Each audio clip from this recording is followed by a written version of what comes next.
Cassandra Farel yang akan didampingi oleh Ibu Yeni Wijaya. Silakan.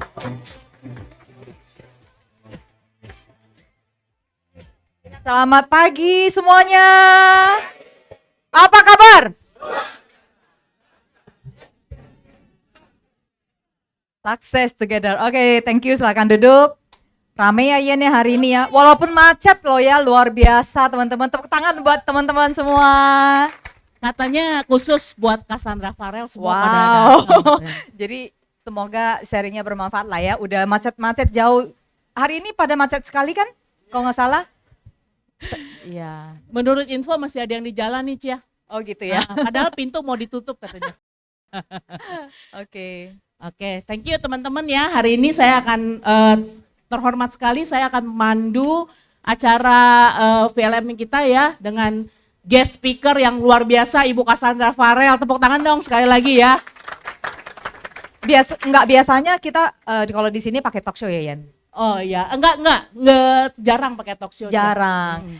Jadi kalau saya merasa akan lebih berguna buat teman-teman kalau talk show karena teman-teman bisa nanya, bisa minta apa yang saya mau sharing kepada teman-teman supaya lebih tepat guna gitu ya. Kalau daripada saya bawain bahan, takutnya nanti bahan saya tidak sesuai dengan yang harapan teman-teman gitu. Jadi lebih baik talk show. Jadi memang teman-teman harus mempersiapkan pertanyaan apa yang pengen belajar dari seorang Cassandra. Nah teman-teman siapkan itu semua. Tergantung durasi nih Cia, kayaknya Tergantung butuh durasi. 3-4 jam. Betul gak teman-teman? Kalau Ibu Cassandra ya, luar biasa banget. Oke. Cia udah segini nih Cia pertanyaan gua. Oh gitu ya. Ayo aja. Oke teman-teman ya, siapin waktu, pikiran ya, dan juga nanti pertanyaan-pertanyaan mungkin teman-teman mau tanya ya, tapi saya udah ada beberapa pertanyaan yang mungkin mewakili dari pertanyaan teman-teman ya. Nah yang pertama, saya pengen tahu dulu nih, siapa sih yang belum pernah dengar Ibu Cassandra Farel punya sharing? Boleh? Tunjuk tangan? Lu mah ngaku banget itu si David. Ada beberapa Tapi yang mestinya sih kalau leader mestinya udah pernah kenal. Oh kamu belum kenal ya? Berarti leader baru kali ya? Leader baru. Oke. Ibu Cassandra tuh legend banget ya, legend sekali. Saking legendnya saya juga pertanyaan banyak banget. Nah teman-teman pertanyaan pertama yang pasti saya pengen teman-teman juga tahu dulu ya, kenapa sih Ibu Cassandra sampai mau join Prudential padahal latar belakangnya itu auditor ya dari kantor yang Big Five gitu ya, itu juga posisinya udah bagus banget. Apa sih yang membuat Bu Cassandra tertarik dengan Prudential? Boleh Cia ceritain itu dulu? Cerita background dulu lah ya. Habis itu mungkin kita akan lebih fokus kepada pertanyaan seputar pengembangan tim, rekrut gitu ya. Karena ini semua leader kan ya? Iya. Oke. Kalau jualan nanti udah terlalu banyak yang jagoan di sini gitu ya. Oke, kalau background, saya backgroundnya tuh seorang auditor yang kerja di kantor akuntan selama 8 tahun. Jadi lulus langsung masuk kantor akuntan terbaik nomor 1 di Indonesia ya. Dan itu kalau di dunia tuh juga masuk top 5 ya, top 5. Terus sekarang kan udah gak ada top 5 tuh. Sekarang tinggalnya top 4. Kenapa? Karena top 5-nya tempat saya bekerja itu udah tutup. Kenapa tutup? Gara-gara saya udah resign di sini. Oh Asik gitu ya. Oke, enggak. Jadi tapi bener Ian, tutupnya pada saat tahun yang sama saya resign ya. Oh, dia sedih dong, Iya siap sedih gitu ya. Enggak bohong banget ya, itu dunia punya itu. Jadi saya tahun 2001 ya, 2001 gitu ya, saya join di bulan Maret, aturan terusnya tutup di bulan Juni ya. Tapi kasus Enron lah ya dulu. Nah jadi yang membuat saya mau join itu adalah sebenarnya awalnya cuman iseng lihat aja sih bisnis Prudential ini. Karena cuman ada mentality nothing tulus untuk lihat gitu. Simply seperti itu. Tapi kalau ditawarin jadi agent ya jujur pasti nggak mau gitu. Ya kan, jualan pula. Jualan apapun saya nggak ambil untung gitu ya, paling anti sama jualan ya dulu, ya kan. Jadi sales itu paling anti. Nah tapi saya ada kata-kata yang membuat saya si Edi ngajakin, yuk nothing tulus, kita datang dengerin, suka kita jalanin, nggak suka nggak usah jalanin gitu aja. Nah pas saya datang dengerin, ternyata memang nggak bisa bohong ya, saya penasaran banget, saya ngeliatin orang yang saya beli polis sama dia ya, orang yang saya beli polis itu agent saya ya, baru lulus 3 tahun. Dan kerjaannya cuma jadi agen doang. Tadinya saya pikir ini orang anak masih muda, saya perlu bantu, saya banyak kasih klien ke dia, gitu ya. Jadi saya kasih referensi banyak gitu ya. Terus pas datang ke kantor saya find out dia ternyata income-nya sama dengan saya. Wah. Saya Padahal waktu Caca itu kerjanya udah sampai 20 juta sebulan waktu itu, tahun 2001. 20 juta tuh cukup tinggi loh. gede. Dan gede ternyata agent saya ini yang anak baru lulus 3 tahun, itu juga punya income sekitar segitu Yen. banget. Itu yang bikin saya merasa, wah ini nggak bener gitu. Ya kan? Jadi saya merasa langsung saya pasti akan lebih baik kalau saya yang jalanin. Wow. Gitu. Saya bilang, wah kayak model kayak dia aja bisa segini, apalagi saya gitu. Oh ya pede ya, gitulah itu orang pede kayak gitu. Jadi saya bilang saya pasti akan lebih baik. Ya udah saya jalanin, gitu. Nah simply kayak gitu aja sih. Nah terus setelah udah jalanin, mulai ada hasil 1 bulan saya resign, gitu. Ya 1 bulan resign. 1 bulan resign, terus langsung jalanin pro full time. Ya. Terus saat itu ya Cia, awal-awal lah ya kita balik ke belakang ya. Itu gimana sih Cece bagi waktunya antara selling, bina agent dan semuanya itu di waktu yang bersamaan dan sukses banget gitu loh. Itu gimana Cia? Jadi tahun pertama kan saya masih jualan ya teman-teman, Maret sampai Desember sama jualan MDRT gitu ya, dan bisa promosi ya kan. Promosi sih masih agentnya masih teman-teman deket lah berapa orang gitu ya. Nah itu promosi jadi UM. Nah waktu UM-nya itu yang UM ya dulu ya, berarti sekarang AAB gitu ya. Nah waktu udah mulai jadi UM saya mulai bingung kan, ini baru tahun kedua saya gitu ya. Terus saya bingung nih, apakah saya harus jualan atau mau rekrut? Itu kan AAB baru pasti pemikirannya seperti itu. Nah terus akhirnya saya tanya leader saya bilang gimana nih, saya sebenarnya jadi tahun ini rencananya masih gimana gitu. Terus dia bilang ya kamu MDRT kamu harus proof lagi MDRT, jangan dibilang orang kebetulan, dia bilang gitu. Nah tapi saya sendiri bikin ada ini, tapi saya merasa masa sih saya harus jualan lagi gitu.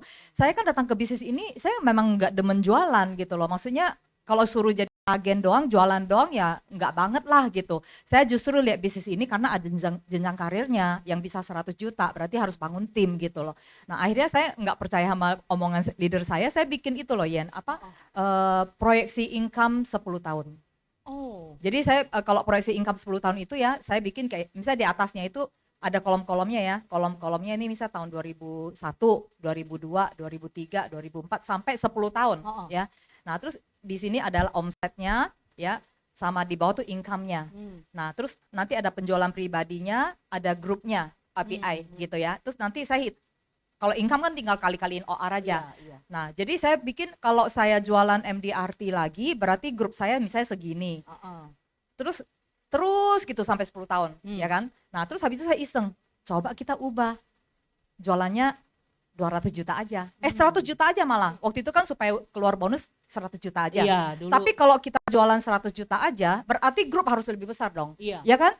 Kita sudah tidak jualan terus mau ngapain? Ya bangun tim dong gitu. Jadi timnya saya gedein. Yang tadinya promosi 2 jadi promosi 3 misalnya kayak gitu. Terus gitu ya, kalau promosi 3 otomatis next year-nya kan leader saya tambah banyak, makin banyak. Ternyata kan kalau pakai Excel kita begitu ganti angka sedikit dia langsung berat ke belakang kan beda gitu kan. Itu saya kaget sekali lihat perkembangan income-nya dengan bangun tim itu jauh lebih besar.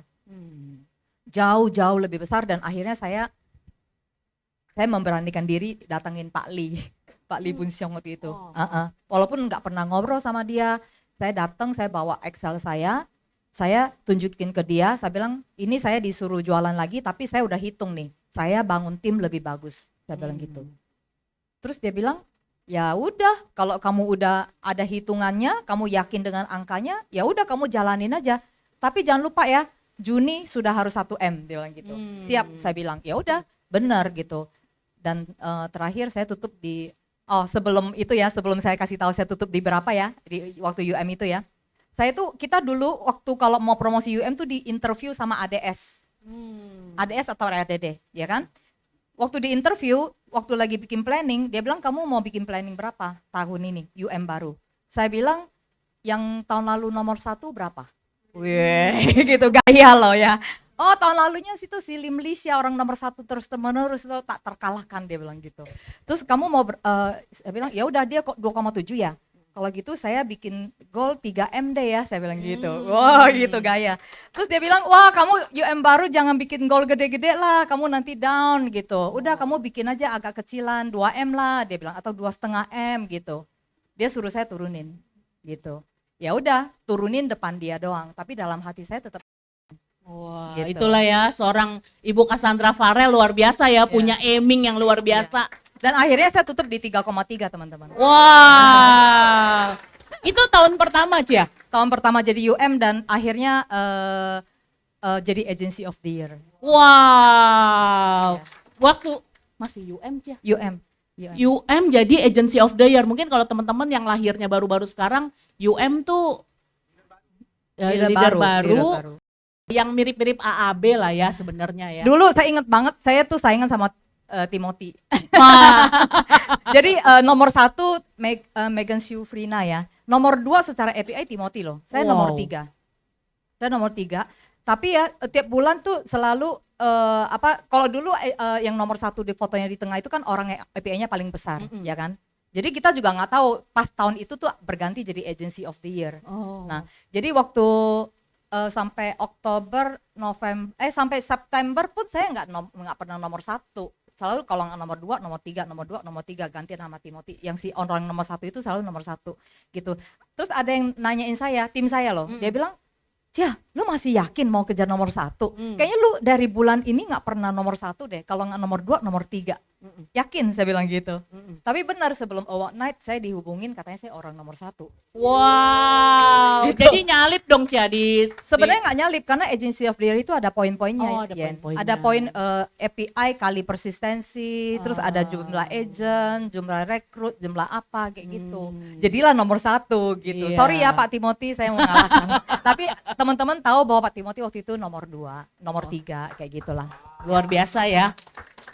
Cia, 3,3M tahun pertama jadi UM, berarti tahun kedua di Prudential lah ya. Iya. Itu gimana Cia bagi waktunya antara itu penjualan pribadi berapa Cia jadinya? Oh saya penjualan pribadi itu ya kan selalu kalau dulu kan mesti penuhin bonus kan 100 gitu kan. Tapi kalau udah 100 ya kita kayaknya sayang banget ya kejar Starclub. Starclub kan dulu kan kecil, paling Iya, 200 gitu. Jadi biasanya saya bertahun-tahun sampai 2009 itu cuma maintain Starclub agent aja, Starclub producer.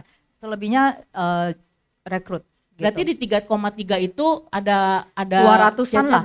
200 lah ya. 200-an. Lebihnya 3,1 itu dari unit dari grup ya. Gitu. Itu gimana Caca bagi waktunya antara coaching dan gimana cara coachingnya mereka itu dan berapa Caca masih ingat gak berapa sih tim yang di dalam Caca saat itu? Kalau nggak salah saya tahun itu rekrut agent yang ada jualannya ya. Ya berarti NAA ya. Iya. 50-an. Nah, Setahun. 50-an, setahun. Sekarang satu aja udah pada menjerit ya. Iya, sekarang tuh ya nyari NAA aja kayaknya. Dulu 50 ya. Nah, terus gimana Cia? Keseharian yang Caca bangun tuh gimana? Jadi kalau dulu itu saya itu ini memang kalau ketemu orang ya teman-teman ya, tergantung mindsetnya teman-teman. Kalau ketemu orang kaya, bajunya keren, punya bisnis gitu ya, teman-teman kecenderungannya tuh pengen objek buat closing atau objek buat rekrut. Nah jujur Closing. kebanyakan tuh kepengen closing gitu kan. Nah itu mentality yang memang harus dibenerin sih teman-teman ya. Jadi memang kita harus menganggap kita harus teman-teman jangan melihat dia udah bisnis udah gede lah, udah kaya lah, udah apa gitu. Teman-teman mereka pasti punya ketidaknyamanannya sendiri ya kan. Teman-teman harus gali, harus cari tahu dia ada ketidaknyamanan apa. Tapi sometimes ya, saya ngejanjian sama orang ya, kadang udah makan di hotel loh, gitu ya. Pas gali-gali ternyata dia nggak ada hot button, dia nggak ada ketidaknyamanan, lagi happy sama bisnisnya, ya kita tunda dulu lah gitu. Tapi ya kalau kita hasil ngobrol itu ternyata ada, ya kita tawarkan gitu bisnis kita, gitu ya. Walaupun dulu kita belum belajar 6 open question, ya, tapi ternyata nggak sengaja kita itu mempraktekkan 6 open question. Gitu, walaupun nggak persis gitu ya. Teman-teman tahu kan 6 open question itu apa aja? Ayo, tahu nggak makanan Hafal apa luar tuh? kepala nggak? Nah, ayo siapa yang tahu 6 open question kalau mau sharing? Ayo. Siapa itu ternyata saya tuh ya sama Edi itu sering banget mempraktekkan 6 open question Dian pasti Dennis. Padahal pas kapannya kita baru belajar Iya, ya. waktu Dennis Shaw sharing, nah itu pertanyaan yang si Edi selalu nanya kepada orang gitu loh. Jadi kerjaan kita sehari-hari kalau ngajak orang ketemuan, ngopi lah atau apa, itu sistemnya tuh ngobrol dan kita mempraktekkan 6 open question itu, tapi nggak perlu persis seperti Iya, 6 open nggak question urutan sekarang gitu ya. lah ya, Cia, ya. Tapi kontennya ada. Jadi 6 open question itu teman-teman kalau mau hafal ya, gampangnya teman-teman itu bagi 2 kelompok. 3 sama 3. Menurut saya itu paling gampang. Ya. 3 pertama pasti bisa hafal. 3 pertama itu kita kan nanya tentang pekerjaannya dia dong, job desk-nya gitu kan. Nah, bisnisnya kayak apa? Kita pahamin lah bisnisnya. Berusaha interest juga lah ke bisnisnya. Kita jadi bisa memperkirakan kira-kira bisnisnya apa, omsetnya berapa, income-nya berapa. Kalau dari hasil kita pertanyaan pertama, job desk, ya kan? Kedua, kita tanya apa yang dia sukai dari bisnisnya, pekerjaannya dia, apa yang dia sukai. Pertanyaan kedua itu sebenarnya untuk menjembatani supaya kita bisa tanya pertanyaan ketiga. Ya, pertanyaan ketiga apa? Apa yang tidak disukai, ya kan? Nah, itu apa yang tidak disukai itu yang jadi main objectionnya kita sebenarnya. Dari situ kita udah store TOD-nya apa di kepala kita, ya kan? Jadi ada yang dia nggak happy, gitu kan? Nah, setelah itu masuk ke 3 pertanyaan berikutnya. 3 pertanyaan berikutnya itu yang teman-teman suka nggak hafal, ya. Tapi pertanyaan berikutnya itu sebenarnya yang paling terakhir kan gampang. Itu terbuka nggak untuk tahu lebih lanjut satu peluang bisnis kan? Itu nomor 6 nggak usah hafal ya. 4 sama 5 ini teman-teman suka bingung ya. Tapi ingat aja teman-teman, yang keempat itu adalah nanya 5 tahun berikutnya dia mau jadi apa. Jadi saya liatin ya kalau si Edi itu kalau ngobrol sama orang, setelah udah dia pahamin bisnisnya gitu ya. Nah, terus ya si Edi nggak nanya yang dia suka dan tidak suka sih, tapi dari paham bisnisnya juga udah tahu. Nah, tapi pertanyaan ini saya liatin si Edi selalu nanya kepada 5 tahun ke depan. Lu kalau misalnya bisnis lu kira-kira 5 tahun tuh kayak apa? Itu yang dia selalu tanyain. Itu kadang-kadang yang membuat orang yang nggak mikir jauh jadi kayak ke wake up gitu loh, kayak ke nampol, iya ya 5 tahun gue bakal jadi apa ya? Apa udah tutup nih kantor? Iya, ya jangan-jangan masih begitu-begitu Iya. aja. Kalau kerja mungkin ya posisi gue masih sama kayak gitu. Ya kan? Nah, itu pertanyaan 5 tahun itu adalah disturbing question pertama, teman-teman. Nah, itu dari situ membuat orang mikir. Terus kalau dia merasa mau gedein omsetnya 2 kali lipat rasanya nggak mungkin, apalagi 3 kali lipat atau 4 kali lipat. Nah, itu membuat dia jadi disturbing question. Itu pertanyaan keempat, ya. Nah, pertanyaan kelima itu kita pancing dia. Misalnya nih, kalau lu pengen nyobain sesuatu yang baru, gitu ya. Faktor apa yang lu berharap berubah? Apakah keuangan, karir, atau waktu, atau apa? Apapun lah. Jadi apa yang lu mau bet gitu loh. Kalau misalnya lu mau lakukan sesuatu yang baru, gitu ya. Apa yang lu mau bet gitu? Apa yang lu pengen kejar? Apakah uang, apakah waktu, atau apa kayak gitu. Nah, jadi apa yang diharapkan berubah lah gitu, yang ada perbaikan. Iya. Nah, itu pertanyaan kelima. Udah, kalau misalnya kayak gitu biasanya kebanyakan Edi yang pra BOP. Nah, habis itu pertanyaan keenam kan lu terbuka nggak untuk satu bisnis yang mungkin tidak ada yang hot buttonnya dia apalah, misalnya dia bilang urusan karyawan gitu, banyak tipu-tipu atau apa. Nah, lu oke nggak misalnya ada satu peluang yang dimana lu nggak usah pusingin soal karyawan. Atau misalnya lu oke nggak dengan satu peluang yang dimana lu nggak kerja lembur kayak gitu, tergantung apa TOD-nya Yen. Nah, terus setelah itu dia akan tawarkan untuk datang ke hari Sabtu. Gitu, hari Sabtu untuk BOP, lihat peluang bisnis gitu. Nah, sometimes ya kita langsung BOP sendiri juga. Sometimes, that's why leader harus punya versi BOP-nya sendiri masing-masing. Jangan selalu nyerahin ke kantor, teman-teman. Apalagi zaman sekarang Jakarta macet gitu ya. Sabtu tapi nggak macet. Kalian BOP hari apa? Sabtu. Oke, Sabtu sih nggak terlalu macet ya. Tapi Sabtu BOP-nya jam berapa? 10. Oke, nggak terlalu pagi. Karena kalau terlalu pagi banyak orang juga males ya. Nah, jadi ngundang orang ke BOP itu perfect, bagus ya kan. Biarkan orang lain yang jelasin bisnis ini dan mempengaruhi dia. Buktinya saya juga terrekrut karena datang ke kantor gitu kan. Tapi kan sometimes ya kalau membuat orang datang tuh nggak gampang. Yang ada jadi akhirnya kita nggak BOP gitu kan. Nah, itu yang masalah. Jadi kalau kita lihat situasi lah, kalau situasinya kita memang harus ceritain sedikit ya udah kita harus ceritain gitu. Ya, jadi leader diharapkan udah pada bisa BOP nih ya, Cia ya. BOP-nya nggak mesti yang persis seperti Iya. kantor, tapi BOP apa yang teman-teman bisa ini kan. Cece jelasin gak sih dulu ya sampai income 100 juta sampai itu pas BOP Kalau ya? dulu kan BOP kita kan yang pakai tangga-tangga Iya. itu, ya kan? Tangga-tangga tahun pertama lu income segini, tahun segini, tahun sampai tahun kelima income 100 juta. Nah, itu BOP zaman dulu seperti itu. Tapi BOP zaman sekarang seperti apa ya teman-teman sesuaiin gitu. Kalau sekarang kan mungkin harus berbeda ya. Kalau Iya. sekarang BOP di sini versi apa ya pokoknya yang teman-teman lihat powerful ya boleh jalankan. Dan teman-teman gini loh, kalau saya kemarin di AS saya ikut kelasnya si Edward gitu ya, Edward. Sih. Iya. Iya, Edward ya. Bagus kan dia ya.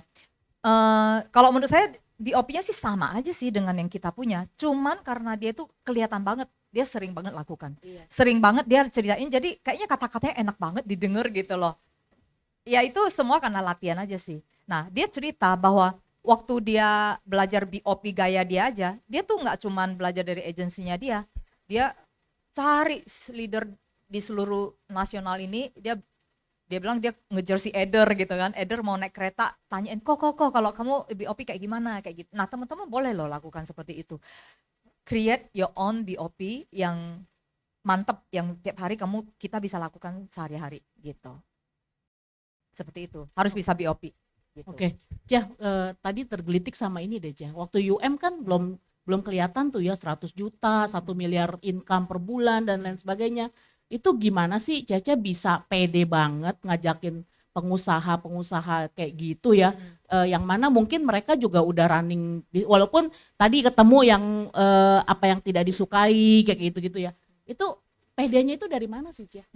Sebenarnya kalau masih UM masih rekrut sendiri Yen, Oh. belum sampai ke orang yang kita agak jauh. Oh. Apalagi misalnya kalau teman-teman yang masih AAB, teman-teman pasti rekrutnya itu adalah natural marketnya kita gitu. Natural market kita ya teman kita segala macam. Malah awal-awal banyak karyawan sih, Yen. Baru setelah udah mulai habis orangnya, teman-teman udah mulai habis, baru kita ke yang pengusaha atau apa kayak gitu. Iya. Oke. Memang banyak sih waktu itu ya rekrutan Cece yang pengusaha ya. Mereka ternyata juga banyak ada TOD-nya juga ya Cece ya. Ada. Jadi kalau pengusaha teman-teman kalau misalnya teman-teman udah gali-gali ternyata nggak dapet, kayaknya semuanya udah oke, teman-teman boleh nanya sih. Wah Pak, bagus banget ya. Uang udah punya, karir udah bagus gitu. Waktu juga udah ada. Jadi apalagi sih yang kurang Pak? Gitu. Boleh nanya loh teman-teman TOD-nya gitu. Kalau ada satu yang saya tanya dia jadi ngomong sendiri gitu, TOD-nya apa gitu. Ternyata TOD-nya lucu juga sih. TOD-nya itu dia merasa pengen berguna untuk orang lain gitu ya. Maksudnya bisnis apapun, kerjaan apapun, kadang orang udah sekian lama ikut dia, udah pensiun, tidak ada perubahan hidup gitu. Jadi orang yang kerja sama dia tuh tidak ada perubahan hidup, dia merasa beban gitu. Jadi dia kepengen ada orang yang dia naikin lah intinya gitu.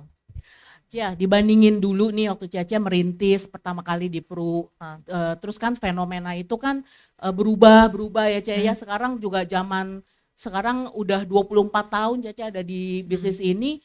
Gimana pandangan Caca tentang bisnis asuransi dulu dibandingkan sekarang, dan kira-kira gimana sih kita perlu menyikapi saat-saat ini tentang bisnis kita di asuransi Caca? Kalau menurut saya sih bisnis asuransi ini lowongnya masih besar sih Yen. Dulu aja dibilang kan pangsa pasarnya kita kan cuma nggak nyampe 10%. Iya. Kalau kita cek sekarang di penetrasi asuransi itu juga masih sekitar segitu ya perasaannya gitu. Jadi ya masih oke aja sih. Kalau dibanding dengan luar negeri yang udah lebih jenuh, kita masih oke banget. Cuman sekarang kan fenomenanya kayaknya makin banyak. Dulu kan kayaknya apa-apa kita bersaingnya sama Prudential sendiri, Sekarang kan banyak banget asuransi A, B, C udah keluarin produk yang bagus-bagus, yang lebih murah lah. Orang kan biasanya demen nih ngelihat yang murah-murah. Itu gimana Caca biasanya menyikapi itu atau menularkan itu ke tim Caca, bagaimana menyikapi hal-hal seperti itu? Iya. Ya kompetitor wajar ya kalau ada ya. Kalau ada kompetitor malah bagus dong. Prudential jadi selalu memperbaiki diri, ya kan? Kalau ada produk baru di luar sana, kita jadi ada bisa push kantor pusat untuk bikin produk ada kompensasi di luar sana lebih bagus, kita juga bisa push kantor pusat untuk keluarin kompensasi yang lebih baik ya. Tapi yang jelas Prudential itu teman-teman harus pahamin bahwa Prudential itu perusahaan yang sangat kuat dan strong gitu. Dimana asuransi lain bisa bikin, mestinya kita lebih bisa bikin lagi. Nah itu yang kita harus pede juga gitu ya. Nah kalau kompetitor mau bikin promo-promo, ada uang SOB sign on bonus segala macam, ya wajar-wajar aja sih karena mereka mau narik orang. Tapi teman-teman perlu, misalnya teman-teman yang pernah di approach oleh kompetitor untuk pindah gitu ya. Nah teman-teman harus ingat ya, sign on bonus itu tidak free ya teman-teman. Ya kan? No itu free lunch lah there is ya. no free lunch ya. SOB itu saya samain dengan uang cerai dengan Prudential. Ibaratnya kita disuruh cerai sama Prudential, berarti ada income kita yang dibuang dong. Ada income kita yang kita harus let go, ya kan? Yang renewal kita. Nah itu SOB itu selalu dihitung ya. Yang paling bagus itu 100% dari income kita yang ada sekarang ini. Kan lucu ya, kita disuruh ninggalin perusahaan kita, harusnya dikasih lebih dari income kita sekarang dong. Yang ya kan, walaupun pakai target lah ya, tapi yang ada teman-teman boleh cari, enggak ada yang di atas 100% ya. Jadi paling bagus kalau misal leader hebat bisa ditawarin 100%, tapi kalau leader yang biasa-biasa, mereka cuma ditawarkan 75 dari income yang dia tinggalin. Atau bahkan ada yang lebih parah, 50% yang bumbu masak ya, itu kasih cuman 50% ya. 50% dari income kita yang kita tinggalin loh teman-teman. Tahu nggak itu? Kalau saya kan saya tahu semua apa yang ditawarkan, ya kan? Itu 50% jangan tergiur dengan angka 100 M, 500 juta gitu ya. Kalau teman-teman punya income 1 M, itu akan ditawarkan SOB-nya 500 juta. 50%. Tapi kita tinggalin income yang 1 M, kita dikasih 500 juta. Itu mikir nggak sih gitu? Kalau menurut saya ada nggak yang mau pindah? Tetap ada. Siapa orang yang nggak masuk akal itu mau pindah? Yang meninggalkan income 1 M untuk 500 juta? Siapa kira-kira? Hah? Enggak, kira-kira orang seperti apa? Hah? Yang lagi BU, betul. Karena dia BU, dia butuh uang 500 juta itu instan. Kalau dapat dari Pro kan mungkin dicicil lagi kan, renewalnya pelan-pelan. Nah kalau ini dia butuh langsung instan. Kayak fresh money. 1 kan berarti orang yang butuh uang. Lagi butuh duit. 2, orang yang sakit hati sama Prudential. Gitu. Itu doang teman-teman. Nggak ada alasan lain. Kalau misalnya masih oke-oke aja ya, mestinya sih ya nggak masuk akal sih saya bilang mau pindah. Ada yang perusahaan yang ngasih 75%. Yang hijau, ya kan? Itu 75. Tapi ya tetap aja lebih kecil daripada income kita, nggak masuk akal dong, gitu. Ya Cia, kan? tapi ada yang bilang gini, Cia, di sana kamu bisa menjadi seperti Ibu Cassandra Farrell-nya atau Ibu Lily Halimnya, karena baru. Kalau di Pru kan udah terlampau banyak, terlampau lama. Itu biasanya iming-imingnya gitu tuh, Cia. Yakin bisa. Karena kan sebenarnya kan Ibu Lili, Ibu Cassandra kan ada tim, ya kan? Nah, kalau mau kompensasi sebagus apapun di sana, tapi jujur kompensasi di sana sih kalah sama kita ya. Kita sih boleh dibilang kompensasi nomor 1, nomor 2 lah, nomor 1, nomor 2 lah kita kompensasi terbaik di industri ya. Nah, tapi yang lagi ada ngejar-ngejar orang saat ini, 2 itu sih bukan yang termasuk yang terbaik. Jadi kita pindah pun sebenarnya bukan tergantung lu jadi orang yang terdahulu gitu ya. Iya. Tapi tergantung timnya dong. Sama-sama rekrut, sama-sama jualan, ngapain lah gitu, ya kan, teman-teman. Dan teman-teman bukan di perusahaan yang abal-abal, Prudential tuh udah dibilang yang terbaik gitu, ya kan. Jadi ya menurut saya harus pikir ulang. Kompetisi pasti akan ada. Kompetisi selalu akan ada. Saya ingat ya, zamannya dulu yang pertama kali ngerekrut orang itu Great Eastern. Mulai ada yang namanya dulu ya. SOB gitu-gitu Ya, ya. iya. Kita baru pertama kali ngalamin yang adanya kompetitor yang bisa ambil orang kita itu Great Eastern.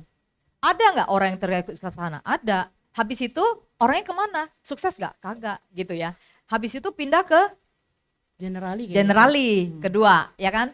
Generali nggak lama FWD ya, kalau nggak salah. Allianz dulu ya, Allianz atau FWD dulu deh. Habis itu FWD atau Allianz berbarengan deh. Nah sekarang ini kan Manulife sama MSIG yang lagi punya dana marketing untuk ngerekrut kita. Tapi teman-teman dana marketing itu nggak lama ya teman-teman, ya.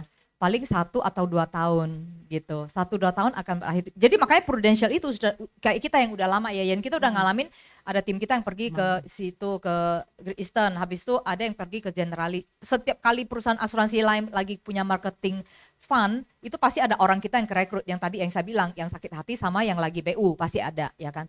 Tapi teman-teman boleh mention ke saya siapa yang pindah dari Prudential dan sukses besar. Paling hanya 1 atau 2 orang teman-teman. Oke. Yang tidak berhasil lebih banyak gitu. Tetap aja dimanapun dia berada ya kualitas orang Ya. itu ya Iya, teruji gitu. di situ ya Cia ya. Gitu. Oke, sebelum saya lempar ke floor, pertanyaan terakhir nih nyambung nih Cia. Jadi apa pandangan Cia tentang fenomena sekarang yang seperti itu, kira-kira kita tuh melihat Prudential tuh harus seperti apa sih Cia? Kalau saya bilang sih gini, perusahaan kalau kita udah lama memang kadang-kadang kita suka merasa aduh jenuh gitu ya. Terus kadang-kadang apalagi belum lagi ada case yang udah kita closing ditolak, track Iya. up gitu. Di sana bisa dapat masuk lagi Cia. Ya, yang paling bikin kita takut dan itu ya klaim nggak dibayar kadang-kadang kayak gitu kan. Nah, hal-hal seperti itu pasti ada lah ya menurut saya ya. Tapi yang jelas ya teman-teman, teman-teman harus kembali lagi ke visi utamanya. Dan Prudential itu yang kita tahu adalah perusahaan yang sangat always listening, always understanding. Iya. Jadi percaya saya deh teman-teman, saya sudah 24 tahun ya. 24 tahun di sini teman-teman, saya merasakan Prudential itu benar-benar perusahaan yang kalau selama kita benar, ya selama kita benar, teman-teman gak usah takut. Mau klaim gak dibayar, mau case nggak issued atau apa, selama kita benar kita bisa ngomongin. Asal jangan klaimnya itu memang salah kita, ya kan, salah kita ya haruslah lapang dada, besar hati menerima bahwa klaim itu tidak bisa dibayar. Tapi kalau misalnya kita melakukan hal yang benar, dan teman-teman selalu ya melakukan bisnis itu harus selalu benar, ya. Itu yang paling penting yang bisa long lasting. Kadang ada orang yang mau cepet, tapi kalau mau cepet agak belok-belok, agak merempet-rempet aturan, nah itu nggak bisa, jadi kita akan jalan lebih cepat tapi tidak lama ya. Tapi yang jelas kalau kita benar, kita pasti akan sustainable di bisnis ini gitu. Saya juga sering kadang-kadang ngeliatin temen yang lebih cepat gitu ya, lebih hebat gitu ya. Tapi saya selalu mempertahankan bahwa si Edi selalu ingetin saya, kamu mungkin bukan yang paling cepat, tapi kamu yang akan bertahan paling lama gitu ya. Itu yang paling penting teman-teman, karena kita benar gitu ya. Jangan ada yang nyerempet lah gitu. Kalau dalam berbisnis yang benar aja lah gitu. Cia, tar dulu buka floornya ya.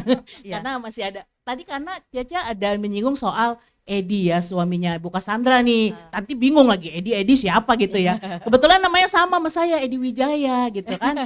Nah, Cia gimana sih Cia membagi porsi kerjaan sama Edi, karena banyak kan Cia kan sebagai leadernya, pasti kan Cia yang selalu tampil.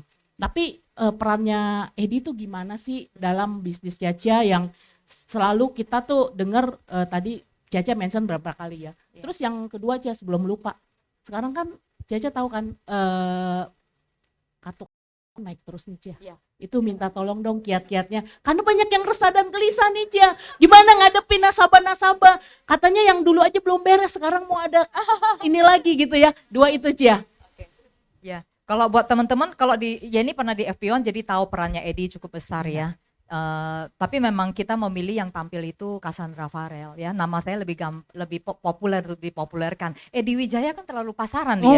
Pasaran. Gitu ya. Benar. Jadi yang dipopulerkan Cassandra Farel aja yang lebih enak gitu.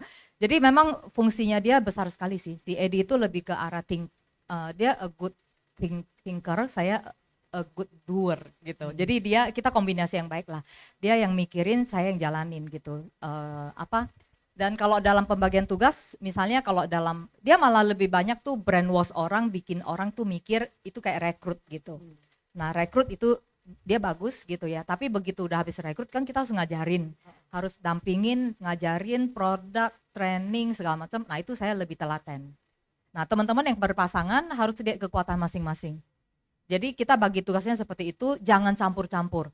Jadi urusan trainingin agent, ya udah si Edi selalu bilang agent lu ke Cia gitu. Dia nggak usah sok tahu soal produk misalnya, takutnya salah, ya kan? Nah, terus saya juga misalnya kalau dalam hal motivasi dan Edi banyak ngurusin kantor, saya nggak ikutan gitu. Kalau ada orang nanya kantor, saya bilang saya nggak ikutan, saya nggak ngerti. Seperti itu sih pembagian tugasnya. Tips untuk suami istri. Jadi ada nggak- baper-baperan. Ya, Jang. jadi nggak langsung saling menyinggung kan. Jadi takutnya misalnya yang areanya dia, teritorinya dia, saya juga ikut-ikutan, nanti jadi berantem gitu kan. Karena biasanya kan ya ini nggak semua kali ya. Biasanya kan kalau cewek yang lebih dominan di depan gitu, yang cowoknya jadi kicep gitu, Jadi ya jadinya gimana tuh ya ya bahasanya betul-betul ya. jadi Itu gimana sih menyelaraskan itu supaya grow gitu Iya, loh. iya, iya, nggak bisa dipungkiri ya, apalagi cewek yang jadi leader gitu ya, suami yang jadi itu agent gitu ya.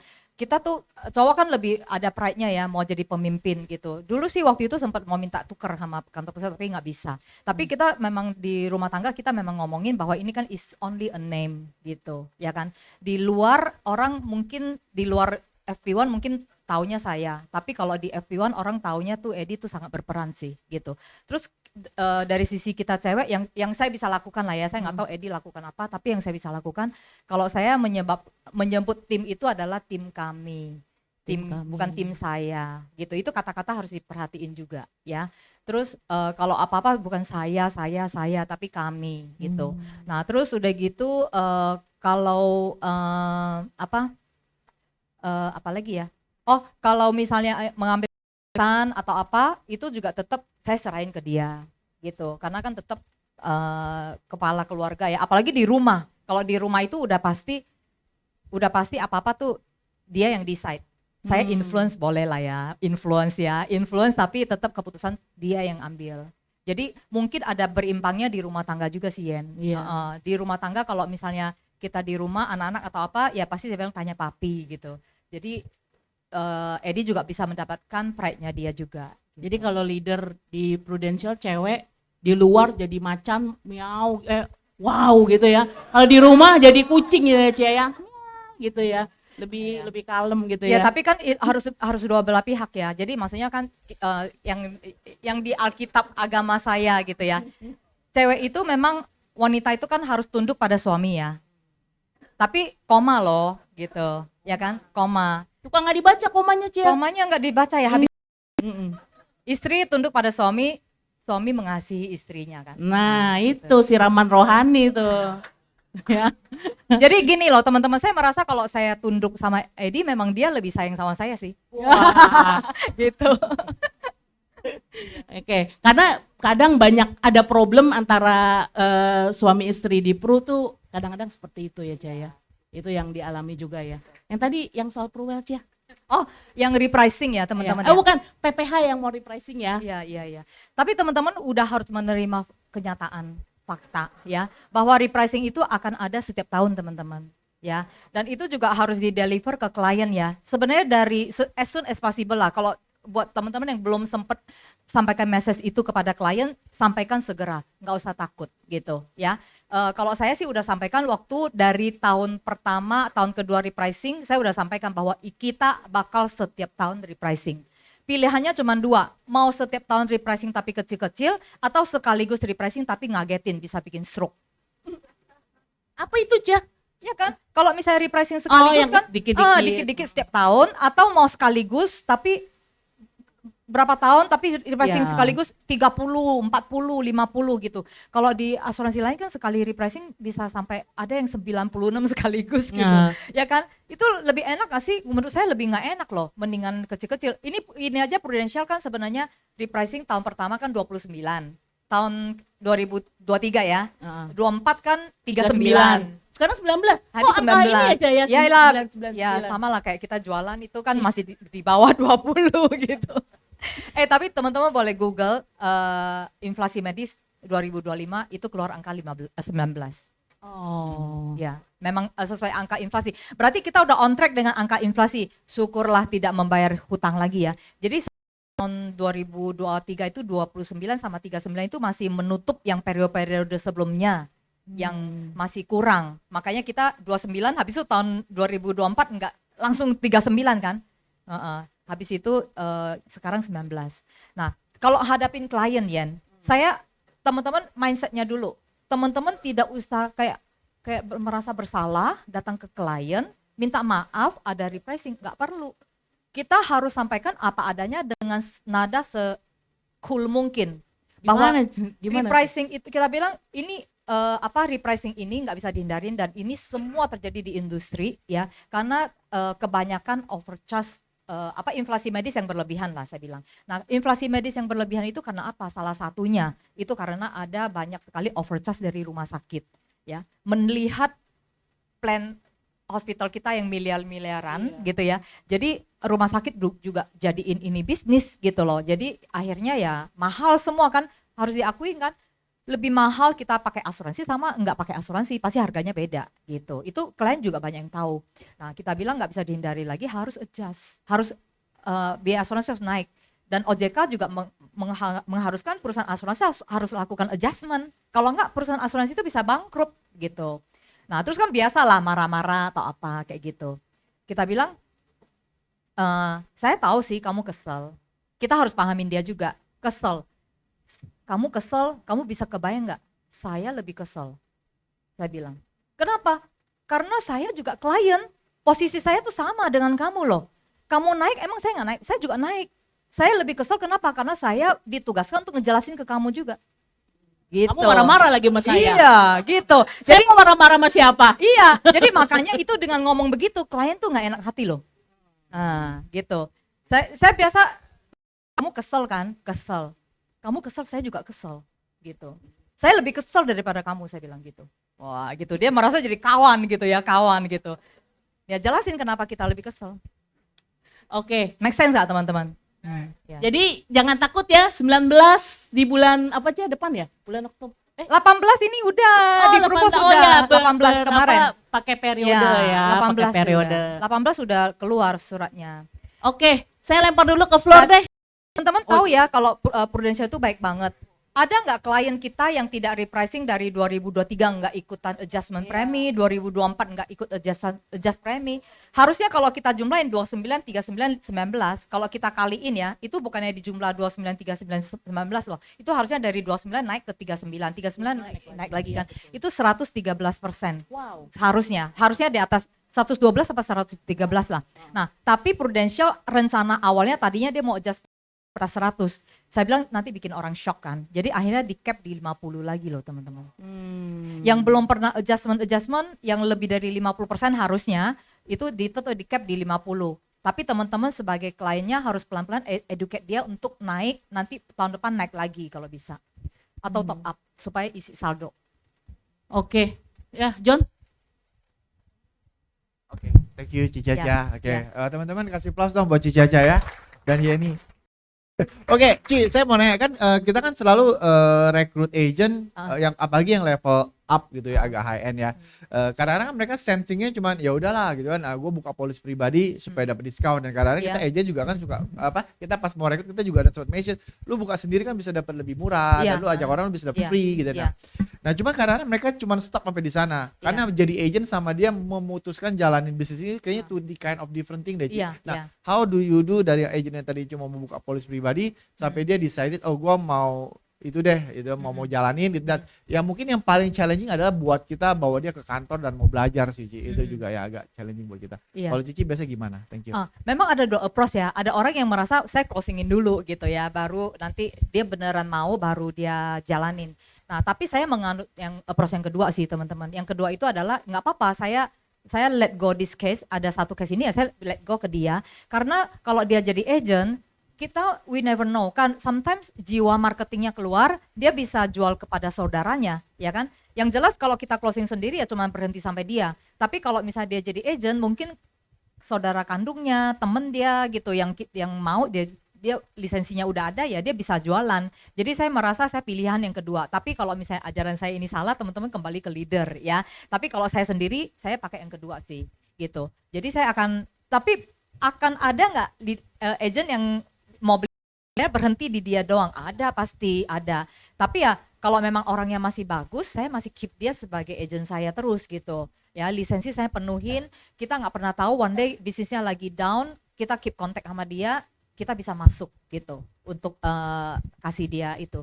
Ataupun misalnya kalau dia nggak mau jalani bisnisnya, dia jadi special agent aja. Teman-teman harus harus tahu ya, agent itu nggak semuanya pasti mau jalan.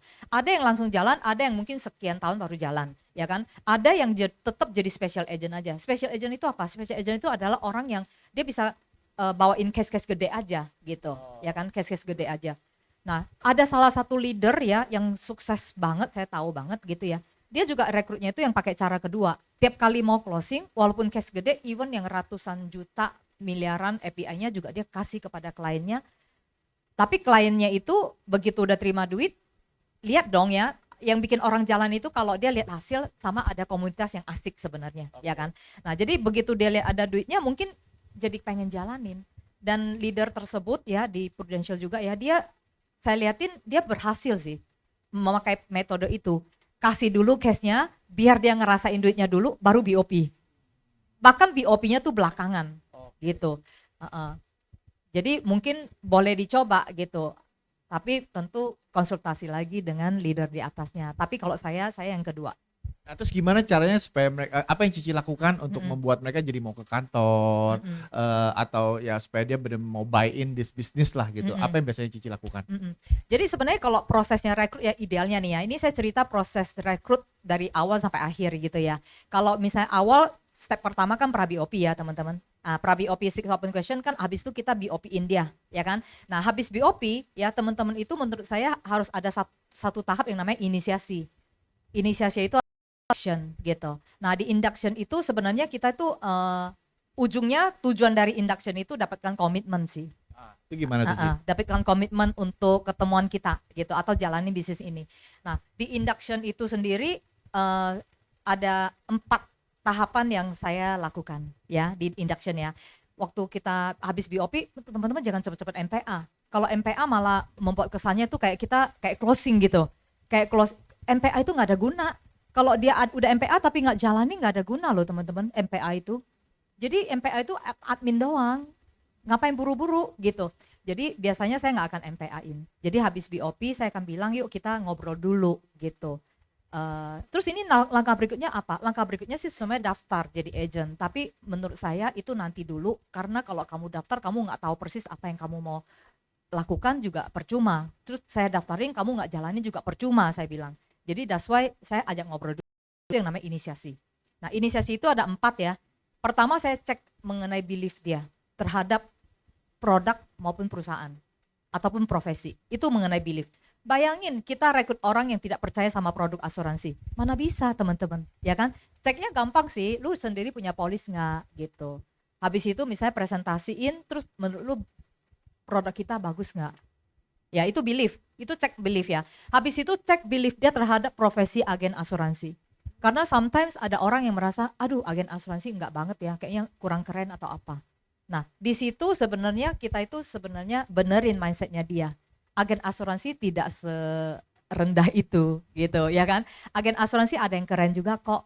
Kita bisa pakai approach kalau kamu nggak merasa nyaman dengan jualan polis asuransi, kamu bisa menjadi seorang financial planner. Jadi zaman-zamannya saya dulu tuh saya banyak sekali rekrut teman-teman saya yang saya iming-iming sebenarnya kita tuh financial planner gitu loh. Kita keren loh konsultan kayak gitu ya. Tapi kalau dengan sekarang ya mungkin teman-teman juga bisa ngomong, bayangin ini produk segini itu bisa bantu orang nggak? Dan banyak nggak orang yang mau kayak gitu? Itu profesinya itu mindset, belief mengenai profesi juga harus dibenerin. Itu nomor 1 ya, belief. Nomor 2 ya teman-teman, vaksinasi. Istilah vaksin itu apa teman-teman?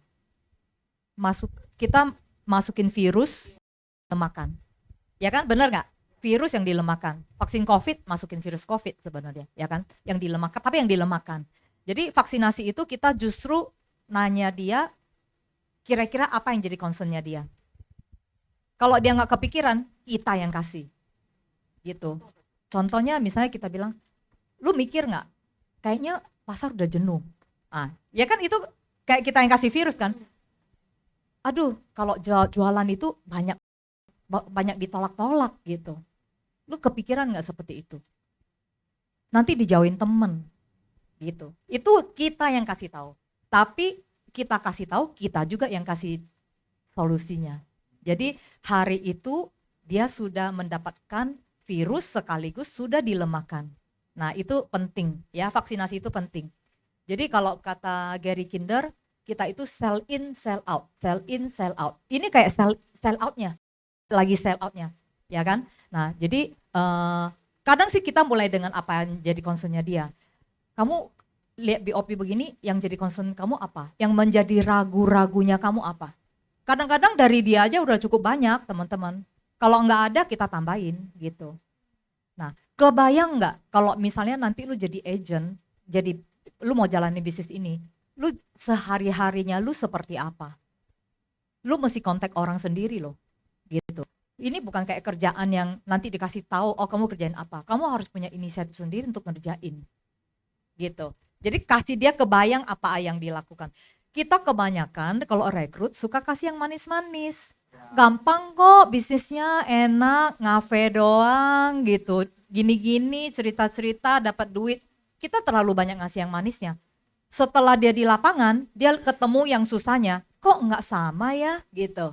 Jadi merasa nggak mau lakukan. Tapi kalau iya kok ditolak ya, nggak segampang itu ya ternyata. Nah kayak gitu. Lebih baik teman-teman kasih virus yang dilemahkan. Nah itu vaksinasi penting sih gitu. Bahkan kalau kita belajar Gordon Hu, itu vaksinasinya dia itu yang 10 pertanyaan kan dibahas satu-satu, itu sih lama banget ya. Tapi kalau teman-teman lihat kondisi lah, kalau kita kan selalu belajar, kita selalu amati, tiru, modifikasi ya teman-teman ya. Jadi kalau saya modif dengan yang lebih, menurut saya lebih pendek lah gitu. Nah habis sih teman-teman ini lagi dapat virus nih ya, habis itu kasih kayak BOP singkat lagi, kayak ingetin lagi, tapi semua ini hadiahnya ini loh gitu, ingetin lagi. Kadang BOP kan dia nggak inget ya kan, BOP lagi, kayak BOP-nya itu apa? Kalau saya BOP-nya saya selalu, kita ada 3 kantong uang loh di sini.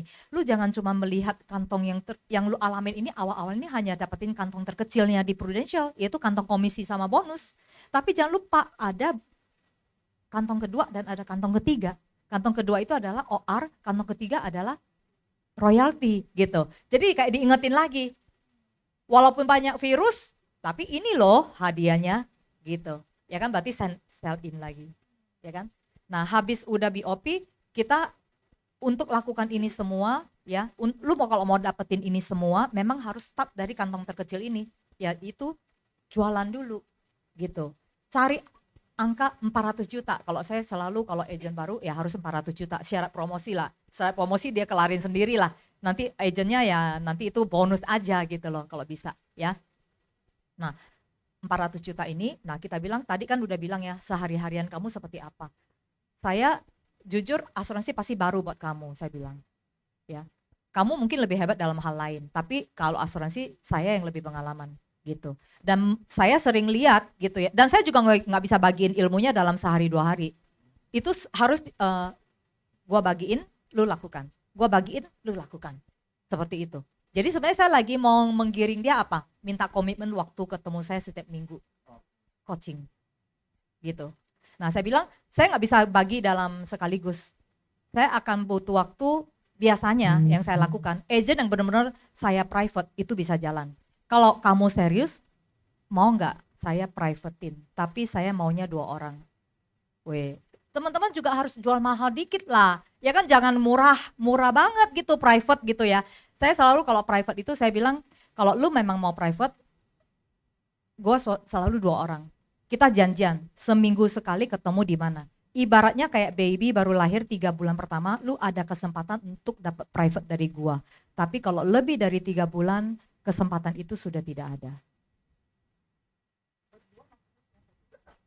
Ada agent baru lagi. Oh, dia yang bawa. Enggak mesti, kadang-kadang misalnya kalau kita udah pengen ini, aduh ini potensi banget, bagus banget nih agent gua, nanti gua akan bilang kebetulan gua ada 1 lagi, ya gua carilah nanti Rian situ 1 lagi gitu, ada 1 lagi sih, lu bisanya hari apa, nanti gua cocokin, jadi nanti kita ketemuan itu ya seminggu sekali Yan. Lu kan rumahnya di mana sekarang Yan? Di Kalideres, gua di BSD, gimana kalau misalnya kita ketemu di Puri Mall aja, Rabu atau apa kayak gitu. Jadi coachingnya itu saya nggak mau di tempat dia.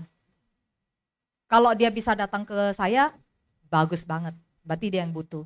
tapi setidaknya di tengah gitu, ya kan? Jadi selalu nggak mau yang kayak gampangin dia, jadi seakan-akan kita yang butuh gitu ya. Nah jadi private 3 bulan itu saya tawarkan sebagai sesuatu yang kayaknya berharga banget. Dan itu lu kalau nggak ambil sekarang lu bisa miss punya gitu. Dan ini semua kan ke agent baru Yen. 3 bulan pertama ada private, ibarat bayi aja baru lahir, mamanya dikasih cuti 3 bulan kan, intensive care. Karena gue akan pelan-pelan bagiin lu cara, lu praktek, gue kasih cara baru, lu praktek, nah itu selama 3 bulan begitu. Ya nggak lewat Zoom aja. Enggak, kalau dulu saya ternyata tuh ya, saya kan lakukan private coaching ini tuh udah dari saya UM, saya ingat ya dari saya UM itu saya menemukan gini, kan kita leader ada direct meeting ya, direct meeting sama agent ya. Kalau semua agent baru, agent lama dikumpulin, saya jadi bingung loh. Kenapa? Karena pertanyaan agent lamanya terlalu sulit buat si agent baru. Pertanyaan si agent baru terlalu gampang buat si agent lama. Akhirnya tidak betah semua gitu loh, ya kan? Akhirnya saya merasa agent baru harus dipisah. Agent baru 3 bulan pertama saya handle private coaching gitu. Nah private coaching waktu itu saya ingat ya, saya kadang-kadang ya di kantor Yen bisa jam 9 sampai jam 10.30, istirahat setengah jam, habis saya lanjut 11 sampai jam 1 atau makan siang. Pokoknya saya atur lah, sehari bisa 3 kelompok, tapi nggak boleh banyak-banyak. Kalau coaching itu cuma berdua. Kalau dulu saya lakukan sendiri sih begitu. Saya paling bisa handle 2 orang gitu. Yang lebih efektif, kenapa 2 orang? Kalau ada role play, mereka bisa role play berdua. Kalau mereka suruh presentasi ke kita kan kayaknya kagok ya gitu. Makanya kalau coaching itu lebih enak 2 minimal 2. Kebanyakan juga nggak bisa handle gitu. Nah, jadi kalau yang si mau pebisnis atau apapun, ada yang bisa dapetin komitmennya sih untuk coaching setiap minggu itu. Tapi ada juga yang enggak. Nah, kalau yang enggak kita cari cara lah untuk setiap minggu itu pasti ada komunikasi.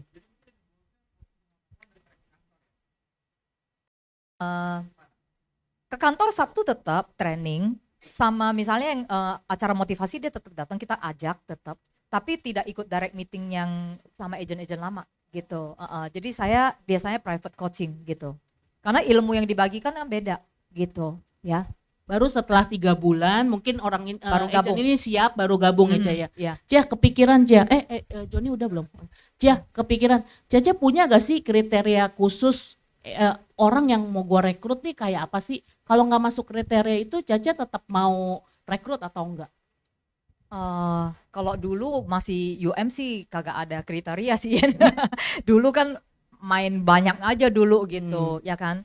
Tapi ya teman-teman, semalam saya baru aja dapat pertanyaan dari siapa ya kemarin ya. Dia bilang iya nih kalau ada orang yang saya nggak suka gimana gitu, direkrut nggak gitu kan. Kalau menurut teorinya Gary Kinder kan kalau kita nggak suka kan kita nggak rekrut, ya kan? Kalau saya merasa ya rekrut kan nggak perlu bayar kan, gitu, ya kan? Rekrut aja, siapa tahu dia bisa ajak yang orang lain yang bagus gitu. Terus masalah saya nggak suka atau saya nggak mau support dia, ya kan terserah saya nggak mau support. Ya saya orang kayak gitu ya nggak pernah saya tawarin private coaching. Dia mau datang aja. Sabtu datang aja, ikut motivasi aja. Kalau closing aja, syukur gitu. Bawa orang bawa aja. Tergantung kita kok. Kalau kita memang nggak suka sama orang itu ya kita nggak mau support ya kita support less aja gitu. Sampai kapan Caca menyerah sama itu agent? Artinya mungkin kan ada yang awalnya komitmen nih seminggu sekali Caca dia datang penuhin janji. Lama-lama mungkin nggak dapat komisinya atau belum closing. Mungkin dia mulai ada alasan lah. Itu sampai kapan sih Caca kasih toleransi? Kalau dia masih lakukan aktivitas, gue masih terus sih, Yen. Kalau dia masih lakukan aktivitas, yang bikin saya berhenti itu kalau dia nggak lakukan aktivitas. Jadi teman-teman tahu nggak selama coaching itu ngapain? Ya kan? Nah, sebenarnya di dalam coaching itu ada 3 faktor unsur yang saya lakukan dalam coaching itu. Nomor 1 itu skill, ya. Teman-teman, agent mau datang ke kita karena dia akan dapetin sesuatu. Dia akan dapetin skill, ilmu baru gitu. Kalau Mariana sih banyak ilmunya ya. Cara jualannya, keren-keren loh. Kalau 3 bulan itu 12 minggu. Teman-teman siapkan 12 skill yang paling bagus yang teman-teman bisa bagikan. Jadi setiap kali datang mereka dapat sesuatu bawa pulang. Jadi mereka mau datang lagi minggu depan. mereka mau datang lagi minggu depan, ya. Nah, 12 skill. Nah, habis itu skill itu yang mereka datang untuk ketemu kita kan. Nah, habis itu jangan lupa yang namanya monitoring activity. Ngomonginnya gimana? Waktu pertemuan pertama kita ngomong, nih gue bagiin lu skill ya, lu cara jualan pertama kayak gini ya misalnya, jualan tuh kayak gini loh, presentasi kan. Nah habis itu kita bilang, nah ini kan lu udah bisa, tapi ini minggu depan lu pasti lupa kalau lu gak lakukan. Lu harus lakukan, baru gue bisa kasih lu skill kedua gitu. Jadi di pertemuan pertama itulah kita kasih tahu dia bahwa akan ada monitoring activity. Jadi bukan ditawarkan di pertama langsung kabur duluan, nanti lu dimonitor lo pakai point monitoring bla bla bla, enggak. Jadi di pertemuan pertama itu kita influence lah, kasih tahu pentingnya point monitoring itu. Tapi ada juga yang nggak mau ngisi point monitoring, nggak mesti. Saya nggak mesti pakai point monitoring yang kertas itu, nggak mesti. Tapi yang jelas saya bilang kamu mau prospek siapa di pertama kan kita bantuin dia bikin list prospek yang 100 nama itu dong, ya kan. Dan biasanya kita dampingin dia tulis berapa nama, habis itu sisanya kita suruh dia kerjain di rumah, pertemuan berikutnya minggu depan dia bawa gitu kan. Nah terus dari yang dia udah tulis sampai 20 nama lah ya bersama kita bilang kira-kira orang ini yang mana yang lu mau kontak duluan, orang ini kita bisa jualan apa, terus kita bagi dia skill gitu. Nah lu minggu ini bisa gak bikin janji sama dia gitu. Nah kalau teman-teman mau temenin, bilang bahwa saya bisa temenin hari Rabu atau hari Kamis gitu. Nah jadi benar-benar kita coaching agent itu, apa arti coach? Coach itu bukan cuma ngasih ilmu, tapi kita mendampingin dia sampai dia lakukan, itu namanya coach. Itu namanya coaching. Coaching itu beda dengan trainer atau apa. Trainer tuh memberi ilmu aja, tapi coach itu kita membuat dia mepet sampai ke tembok lakukan kayak gitu. Nah itu baru namanya coach. Nah habis itu dia bilang oke, kamu mau kontak ini. Nah terus nanti kita akan bilang oke, nanti minggu ini ya lu lakukan hari apa, in detail banget, bikin dia sampai lakukan. Itu monitoring activity loh gitu. Nah habis itu nanti kita follow up prospek atau dia mau ditemenin atau apa gitu. Nah terus habis itu saya tawarkan, biasanya saya bilang, tahu nggak idealnya itu kalau kita lakukan, kan teman-teman bisa hitungin dong, dia mesti berapa aktivitas, berapa ketemu berapa orang, baru bisa ada closing 1. 10 closing 1. Kan kita bisa hitungin, dia mesti ujung-ujungnya tuh seminggu dia mau ketemu berapa gitu. Ya hitungin monitoring activity-nya seperti itu. Nah komitmennya misalnya dia mulai dengan dia mau prospek seminggu, oke, nggak apa-apa gitu. Tapi minggu depan kita cek lagi, itu monitoring activity. Nah, jadi di coaching itu ada skill, ada monitoring activity. Kalau dia sudah tidak lakukan aktivitas, ya, itu yang bikin saya stop. Saya nggak mau bagi skill lagi kan. Saya bilang percuma, saya terusin. Kamu kalau nggak ketemu orang, kamu nggak prospek, nggak ada guna. Nah, kadang saya kenalin point monitoring. Saya bilang saya waktu jadi agent saya pakai ini, saya bilang gitu. Teman-teman saya dari agent pun udah pakai monitoring activity untuk diri saya sendiri, ya. Walaupun hitung poinnya di otak aja, saya orangnya juga malas nulis, tapi saya dulu makanya gini, dulu zamannya saya jadi agent itu sering demo di jalanan, banyak demo saya nggak pergi, demo nggak bisa ketemu orang, saya stres sendiri, aduh stres nggak bisa ketemu orang gitu kan. Nah terus si Edi bilang, Cia, aktivitas itu nggak mesti ketemu orang loh, lu telepon aja lu dapat nilai, dia bilang gitu. Lu telepon bikin janji juga dapat nilai. Oke, poin deh ya, dia bilang. Lu berhasil telepon orang bikin janji 1 poin, kalau lu presentasi 2, dia bilang, follow up 2, closing 5, dia bilang gitu. Jadi poinnya simple banget, cuma 1, 2, sama 5 aja gitu. Itu yang di kepala saya sih waktu itu jadi agent, saya lakukan itu. Sehari mesti 10 poin, kalau closing langsung 5 poin, prospek 2 yang baru udah 9 gitu ya. Apalagi tambah follow up udah beres gitu, seperti itu dulu. Nah saya boleh cerita bahwa saya lakukan seperti itu, aktivitas. Nah, saya ada toolsnya sih kalau lu mau. Jadi ada sebagian orang saya tawarin point monitoring gitu. Nah, terus habis sudah point monitoring, saya ada tools lagi yang list prospek. Jadi prospek yang dia udah kunjungin, nah kamu mau nggak tulis di sini supaya nanti minggu depan ketemu saya sudah ada ceritanya, tinggal saya baca aja. Oh, ketemu Yeni bilang masih berat cicilan rumah kayak gitu. Nah, dia presentasinya apa, itu semua ditulis di situ gitu. Itu tools ya, tools monitoring activity itu penting dalam coaching. Nah habis itu jangan lupa bungkus dengan satu lagi, motivasi. Yang Jadi- ketiga berarti ya Cia? Jadi di setiap coaching kita ketemu agent, 3 unsur itu harus ada. Teman-teman kalau ketemu agent, ingat saya udah bagi skill baru belum ke dia. Kedua, saya sudah monitor aktivitasnya belum. Ketiga, saya sudah kasih siraman rohani belum begitu ya, brainwash-nya ya, motivasinya di bis ini segala macam. Jangan sampai dia luntur. Jangan sampai motivasinya kempes.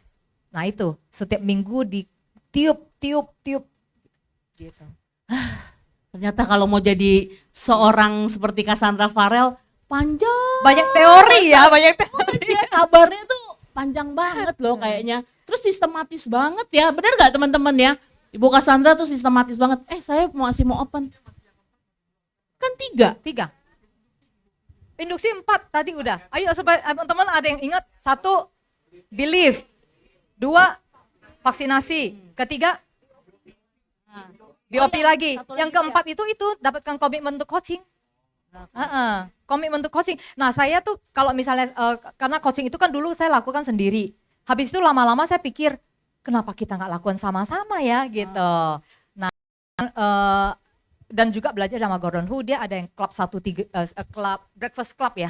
Tapi di tempat kita kan namanya klub 135 gitu dulu ya. Klub 135 itu setiap malah seminggu 3 kali ya gitu. Nah, coaching itu saya lakukan akhirnya bersama-sama. Jadi misalnya saya, Yeni, Joni, ada agent baru, ya udah kita lakukan sama-sama gitu. Ya kan kita kumpulin aja di kantor hari apa gitu. Kadang kumpulin saya ingat ada kadang di Green Garden, kadang di BSD dulu loh. Itu tempat ngumpul coachingnya itu bisa berbagai tempat. Kita komunikasikan aja. Jadi misalnya saya, Joni sama Yeni mau di kantor nih gitu ya. Hari Kamis ya gitu, setiap jam berapa. Agentnya kan ada agent Joni, ada agent Yeni, ada agent saya. Jadi nggak mesti saya yang bertugas terus dong. Kadang-kadang Yeni, kadang saya, kadang Joni. Enak kan? Nah itu yang namanya kolaborasi. Nah itu namanya saya udah kasih nama sekarang, mentis di tempat saya gitu ya. Jadi ada agent baru, kadang-kadang kita cuma punya 1, ya digabung-gabung jadi banyak kan. Betul. Gitu. Jadi kerja bareng ya Cia ya. Kerja bareng. Ayo, gitu. ada yang mau nanya lagi gak? Tuh, Fatim Cia mau nanya. Iya. Senior. Enggak senior. Teman call saya dulu. Iya teman kawan 24 tahun yang lalu loh. 24 Senang tahun banget saya hari ini bisa dengar sharing dari Cia luar biasa. Iya. Cia, saya mau nanya gini. Kan saya tahu kamu sering berpergian juga ya. Kadang ke New York, kadang ke London, tapi selalu top lagi, masih top gitu. Yang saya mau tanya gimana kamu berpergian, kamu bisa manage autopilot gitu loh. Bisnis kamu bisa autopilot gitu. Tolong sharing deh. Soalnya gue juga mau. Sebenarnya saya banyak thank you ya. pergi-pergi, hasilnya nggak sebagus Timothy sih, nggak sebagus Lily. Tapi ya pasti nggak sebagus yang masih aktif lah. Berusaha untuk tetap ada prestasi lah gitu. Tapi jujur ya prestasi, memang kita harus bikin sistem sih. Jadi kayak misalnya sistem agency kan udah jalan, udah pasti ya kan. Sistem kalau misalnya kayak leader-leader, selama saya masih di sini ya saya ajak ngopi gitu ya, kasih motivasi segala macam. Kan kalau leader yang udah senior kan kita udah jadi kayak temen kan. Jadi maintain relationship aja sih. Nah kalau misalnya prestasi saya orangnya sangat bisa kerja online sih. Sangat bisa kerja online. Teman-teman tahu nggak kalau saya cekatan dihapus, saya yang mati duluan kayaknya. Saya tuh selalu mesti ada cekatannya kalau sama klien atau apa, saya bisa kerja by WA gitu. By WA, by chatting gitu bisa gitu. Gimana ya cara ngajarinnya ya? Itu sih setiap orang beda ya. Ada orang yang mesti ketemu. Kalau saya sih tipenya bisa online. Teman-teman harus belajar bisa online sih.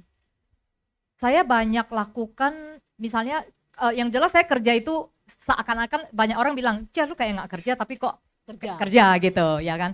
Karena bisa bikin kerjaan jadi simpel aja gitu. Kayak misalnya WA itu kan sebenarnya udah standar. Saya udah banyak tinggal diklik langsung gitu. Seakan-akan saya lagi ngobrol sama Yeni tapi sebenarnya tuh udah default.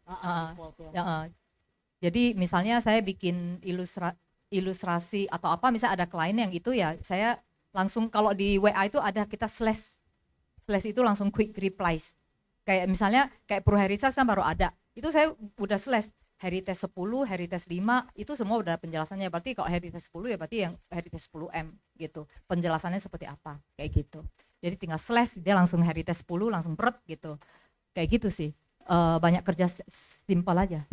Tapi memang ya teman-teman, mungkin teman-teman Bu Cassandra itu sangat sistematis. Mungkin teman-teman yang sering dapat itu gak premi, tabel premi. Emang Itu kan juga teman-teman tools ya? yang bikin siapa menurut teman-teman? Nih yang bikin nih Bu Cassandra, kasih tepuk tangan lah buat Bu Cassandra ya. Jadi setiap kali ada produk, saya ingat banget asistennya selalu sibuk bikin ini, Iya. kira-kira preminya berapa gitu ya, Cia, ya. Betul. Supaya Jadi sebenarnya itu lebih simpel kan, membuat teman-teman lebih gampang kan. Jadi segala macam yang bisa mempermudah pekerjaan kita ya saya pasti lakukan gitu. kira-kira begitu Pak Tim terjawab Apa nggak? ya? Kayaknya enggak dong. Kayaknya bagusan Kayaknya- Timothy deh yang masih aktif. Oh, coaching itu kan sebenarnya dari dulu saya lakukan offline, tapi semenjak waktu saya lakukan Zoom, dan di saat itu apprentice itu ditemukan pada saat waktu Zoom itu. Jadi sebenarnya apprentice itu bukan Zoom, sebenarnya apprentice itu practically udah kita lakukan sejak lama, cuman dulu kita bilangnya coaching aja gitu, coaching bareng, nggak ada nama. Nah semenjak yang pandemi kita pakai sistem Zoom, kita kasih nama apprentice gitu. Tapi Oke. apprentice itu sebenarnya coaching biasa sih gitu, cuman Zoom lebih susah sih kalau menurut saya ya. Tapi lihat situasi, misalnya kondisi macet atau apa ya mungkin Zoom susah lah. Kalau Zoom kan kita mesti jelasin gitu ya, presentasinya seperti apa. Paling efektif ketemu itu. ketemuan. Kalau Oke. belum bisa rame-rame di satu tempat ya kita dulu lah. Emangnya punya agent sangat banyak sehingga nggak bisa lakukan sendiri Iya, gitu. betul, betul. Gitu kan. Ya, saya aja kan dulu waktu UM aja saya atur waktunya ya jamnya satu hari bisa beberapa kali coaching, dua gitu.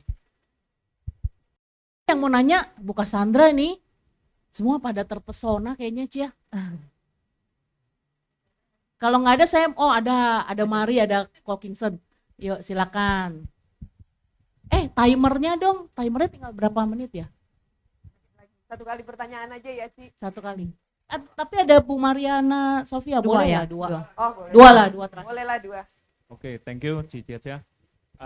Tadi saya mau lanjut yang tadi 12 skill itu. Itu lebih ke misalnya ada produk, mungkin HO atau apa, kira-kira gambarannya seperti apa? Selling sih. Selling. Selling. Jadi fokusnya lebih ke selling, kita nggak dorong dia untuk rekrut. Boleh juga kalau memang mau rekrut. Kalau misalnya 3 bulan pertama yang penting dia bisa jualan dulu ya. 3 bulan pertama jualan dulu, bisa jualan. Tapi ya tetap harus ingetin, itu part of di bagian motivasi itu ya, bahwa kamu lakukan ini hanya tahun pertama. Tahun berikutnya bisnis kita bukan bisnis jualan asuransi, tapi bisnis ngajarin orang jualan asuransi. Jadi kamu harus bisa, kamu harus mahir. Dan gunakan sebaik mungkin, mumpung kamu masih agent ya, tugas kamu cuma satu, hanya jualan aja gitu. Tapi yang mulai tahun kedua, saya udah gak mau loh kamu jualan, kamu harus ngajarin orang jualan gitu. Karena kalau kamu ngajarin, kamu harus bisa dulu. Kalau di BOP saya itu kantong pertama itu kan 400 juta. 400 juta, omset 400 juta dia dapat 100 juta, ya kan? 25% kan? Nah, saya bilang kalau kamu sudahlah bisa lakukan ini, congratulations, berarti kamu bisa ngajarin orang untuk lakukan hal yang sama. Kalau kamu ngajarin satu orang punya 400 juta, income-nya 100 juta, kamu dapat 70%. 7 juta gitu. 70 juta gitu. Ketika AB. Iya, Oke. gitu. Jadi kita selalu ingetin dia, jualan ini bukan selamanya, tapi ini adalah tools untuk kamu untuk berikutnya, gitu. Motivasi itu perlu. Jadi habis itu ya pokoknya ajarin dia sebagus mungkin, dia jualan sebagus mungkin di tahun pertama. Produk, kira-kira kan ada juga speaker yang mengatakan tidak mengajarkan semua produk. Mungkin ada untuk agent baru, kalau semua kan kelayangan dia. Kelayangan. Nah itu mungkin apa aja yang dikasih? Kalau tetap kan asuransi itu kan 3 ya, kesehatan, sakit kritis, sama jiwa, gitu. Jadi kesehatan paling gampang sih sebenarnya. Tapi saya sendiri ya, jujur, saya beberapa kayak tahun lalu gitu, saya sempat stop jualan asuransi kesehatan. Agent baru juga nggak diajarin asuransi kesehatan. Karena waktu itu kita klaimnya kan agak-agak bermasalah gitu ya, repot gitu ya. Terus waktu kita untuk ngurusin klaim tuh ribet banget gitu. Sehingga saya merasa saya mau stop ngajarin agent jualan asuransi kesehatan. Tapi sekarang kita lihat sendiri teman-teman bahwa klaim kita kan udah membaik. Betul. Ya kan? Repricing dulu juga kayaknya kesel banget, sekarang juga kayaknya udah bisa nerima. Iya. Klien juga udah bisa nerima lah, repricing itu hal yang wajar lah gitu. Nah, mulai sekarang saya mulai ngajarin lagi agent jualan asuransi kesehatan sih. Tapi ya dengan harus tanda tangan satu form important notes yang klien harus mengerti. Di important notes itu saya udah jadiin baku gitu ya. Nah, itu klien harus tanda tangan, mengerti. Atau setidaknya saya suruh dia baca. Kalau ada beberapa yang klien yang saya suruh minta tanda tangan sih. Nomor 1 bakal ada repricing setiap tahun kayak gitu. Nomor 2 kalau misalnya klaim kurang dari 2 tahun ada kemungkinan tidak cashless, harus reimburse karena ada penelusuran ya kan. Yang ketiga kalau misalnya lebih dari 2 tahun juga mungkin ada penelusuran kalau terdata sebelumnya kayak gitu. Terus ya klaim katarak pakai monofokal non-torik, terus medical check up yang endoskopi segala macam itu ada yang namanya diagnostik sama kuratif kayak gitu. Itu saya jelasin. Jadi terus ada masa tunggu. Jadi ada beberapa poin yang klien harus ngerti, tanda tangan baru jualan. Nah, agent kalau misalnya dia bisa dapetin itu juga nggak apa-apa jualan asuransi kesehatan. Tidak bakal jadi masalah gitu loh kalau klien udah dibikin mengerti gitu. Nah, jadi sekarang produk apa yang diajarkan ya menurut saya kesehatan itu paling penting. Karena jujur ya tahun lalu saya stop jualan asuransi kesehatan. Agentnya susah closing loh. Nggak bisa dipungkirin paling gampang jualan asuransi kesehatan. Kalau bisa jualan PCB, PCA boleh gitu ya, tapi kenyataannya kan nggak semua orang bisa jualan PCA, PCB ataupun live, apalagi anak baru, masih milenial, masih Gen Z, disuruh jualan live kayaknya masih susah gitu. Jadi ya tergantung agent kita. Agent kita marketnya apa nih? Anak muda mau nggak mau kesehatan. Kalau yang udah agak berusia gitu, kita ajarin dia mau nggak? Kita maunya lebih happy di bisnis kita, nggak usah banyak kerja service. Kita fokus jualan cash besar. Boleh dong, ya kan? Cash besar, jiwa sakit kritis, warisan. Tergantung market, pasar kita. Marketnya ada apa enggak ya? Ya, tergantung agent kita itu siapa. Saya yakin jualan teman-teman nggak ada masalah, ya kan? Kalau disuruh ketemu orang presentasinya apa pasti paling jago, ya kan? Nah, itu yang teman-teman bagiin pada agent. Oke kok. Nah, tinggal satu lagi, mari. Oke, thank you Mari. ya Ya. sharingnya, Sandra bagus banget. Kita sebenarnya ketemu sebelum saya jadi agent loh, ingat nggak? Oh iya, Iya. sebelum kamu jadi agent, betul ya di acara seminar financial PK. planning ya.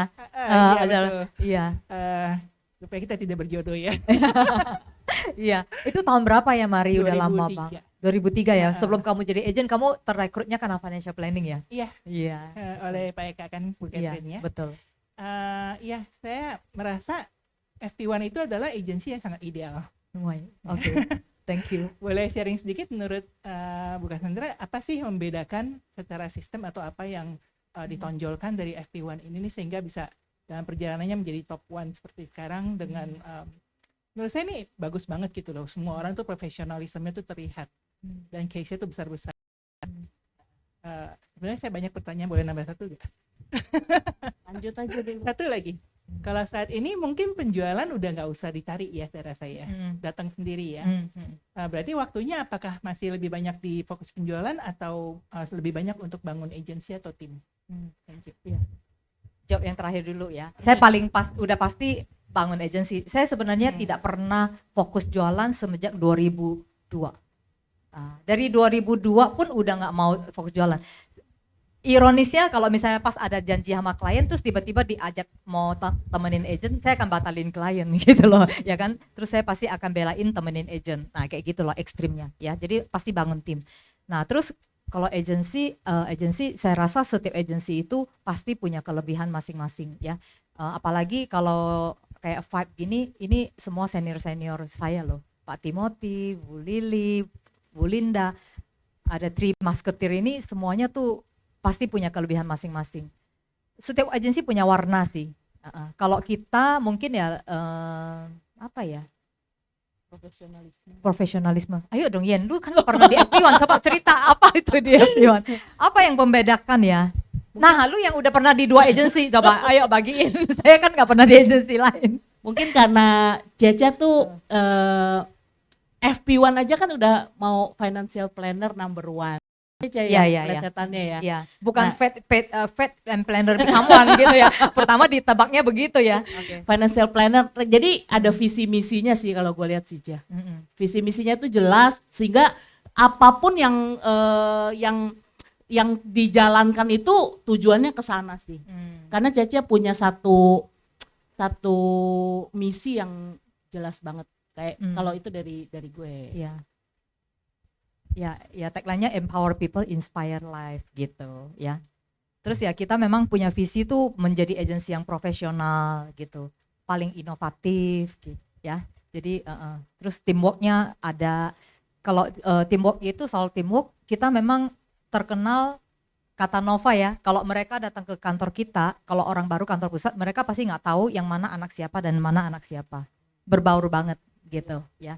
Jadi misalnya Yeni bukan anak saya, tapi kita main bareng misalnya kayak gitu.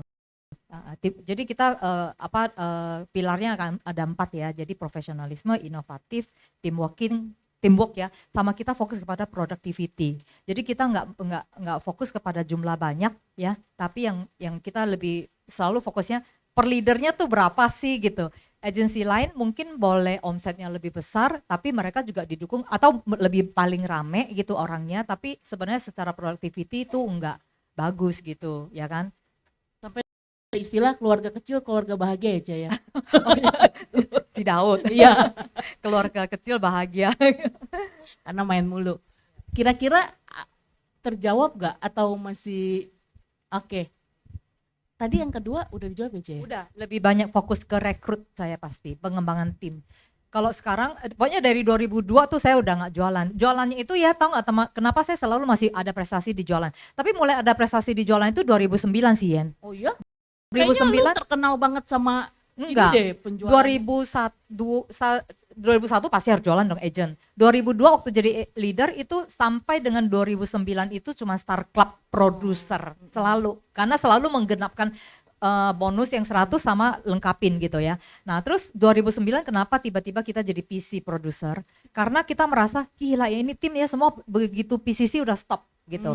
Nggak pernah ada yang bisa hit 1M. Ya udah kita kasih contoh. Gitu. Kita kasih contoh bisa loh kayak gini, jualan 1M omsetnya. 1M sekarang udah biasa lah ya, tapi dulu tuh keren banget gitu. Nah 1M kita pertama yang lead. Kita lead, abis itu baru berikutnya bakal ada yang itu ya.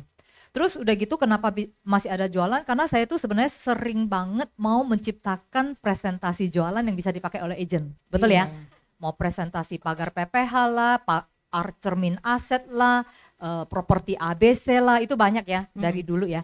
Nah itu adalah presentasi-presentasi yang dipikirkan yang bisa digunakan. Sebelum gunakan diapain dulu? Sebenarnya saya udah testing dulu ke klien, closing, tes lagi, closing, tes lagi, closing. Nah makanya saya tetap masih ada prestasi jualan gitu. Tapi dengan adanya prestasi kita bisa jualan, kita bisa ngajarin agent untuk jualan loh teman-teman. Kita bisa closing case gede, bisa ngajarin tim kita untuk closing case gede. Tapi jangan pikir saya punya fokus mau jualan, tapi saya sebenarnya tuh saya sedang menciptakan cara presentasi, cara jualan yang bisa digunakan oleh orang banyak. Lagi uji coba sebetulnya. Uji coba. Itu closing ya kita terima ya. Iya gitu. Makanya saya jarang punya case yang jumbo case yang seperti yang agensi lain punya ya. Sampai API-nya MM-an gitu tuh enggak Yen gitu. Paling ya closingnya ngajarinnya presentasinya kan yang 5M. Iya. Paling gede ya 5M gitu. Seperti itu. John Phil, iya dong. Kalau misalnya ada agent baru ya saya pasti John Phil. Kalau ada agent baru, tapi jujur sekarang sih saya nggak banyak rekrut agent direct lagi. Kecuali ada agent yang titipan orang. Ini dong, tolong dong keponakan saya mau jadi agent kayak gitu. Ya kan saya rekrut kayak gitu. Oke, banyak banget ya ilmu Bu Cassandra ya. Gak tahu nih pada udah catatannya lewat-lewat atau gimana. Mudah-mudahan nanti bisa dilihat lagi di YouTube-nya ya. Saya nggak ada pertanyaan lagi ya karena udah jam 12.30. Cia kasih kata-kata motivasi terakhir lah Cia. Kata-kata motivasi apa ya? Kalau menurut saya ya teman-teman, bisnis Prudential ini adalah bisnis kendaraan paling cepat buat teman-teman yang untuk mengejar ketinggalan dalam hidup. Kalau menurut saya. Ya. Ketinggalan dalam hidup. Contohnya apa Cia ketinggalan dalam hidup? Ya kadang-kadang bisa kita bilang gila ya ada temen gua kaya banget gitu ya. Kayaknya gua udah kalah banget sama dia gitu. Gimana cara ngejarnya? Ya pakai Prudential lah gitu. Ngejarnya cepet gitu. Ya. Oke, saya rasa itu aja. Thank you, saya kembalikan ke MC ya. Oke, terima kasih Thank buat you. Cassandra dan Cieni. Saya panggilkan Pak Damas untuk memberikan apresiasi dan para founder saya undang ke depan juga biar foto bersama nanti. Mas Agus tolong.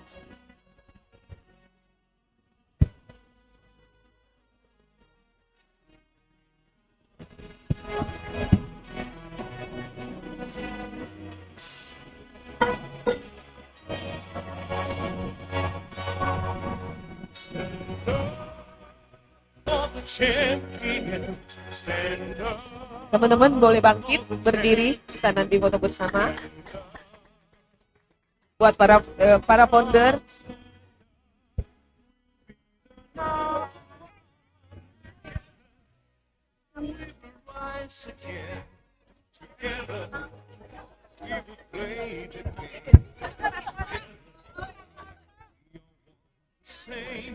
Together